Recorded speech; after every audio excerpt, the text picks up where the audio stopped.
قطعنا المنتجات الهندية بسبب رسالة الرسول. صراحة مقاطعة الهند هذا شيء مفروض على كل مسلم وعلى كل دولة.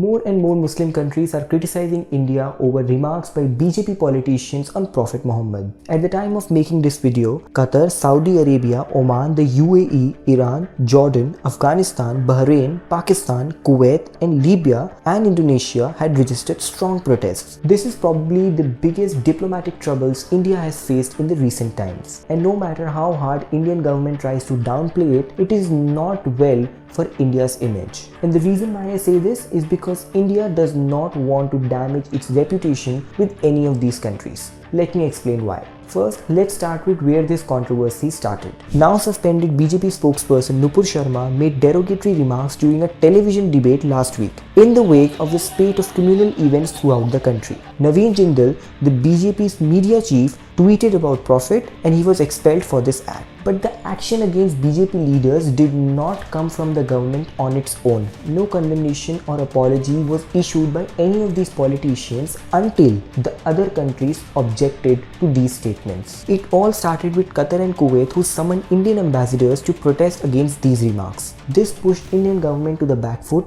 and the BJP was forced to act. But this wasn't enough. Soon many countries joined Qatar and Kuwait and India's diplomatic problem just became bigger. There are basically three reasons why India's relationship with these countries matter a lot. Number one, India's workforce in the region. Number two, the remittance.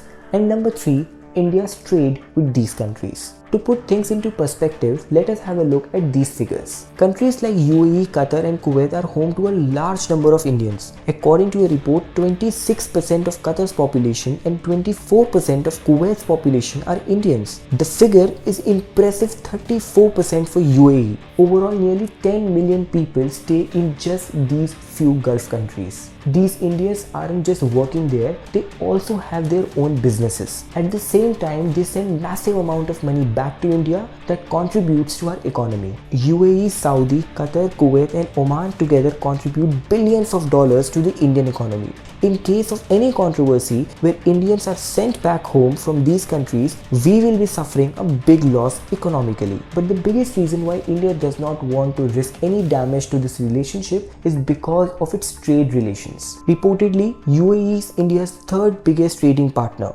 Our trade with GCC was reportedly $154 billion in 2021 and 2022 alone. India is also dependent on these countries for its petrol and petroleum products. Yes, these countries are also dependent on India for their trade and especially workers for their businesses, but India will be hurt more in case of any damaging consequences. In the past few years, India has invested heavily in these relationships, both economically and diplomatically. But these statements by ruling parties' politicians has hurt this relationship to a great extent. At the same time, these countries may or may not have very clear track record on their own. But Indian government too should not have waited for so long to take action against these alleged hate speeches. What do you think about this? Let me know in the comment section. And if you like this video, do not forget to drop in a like and subscribe to India Times.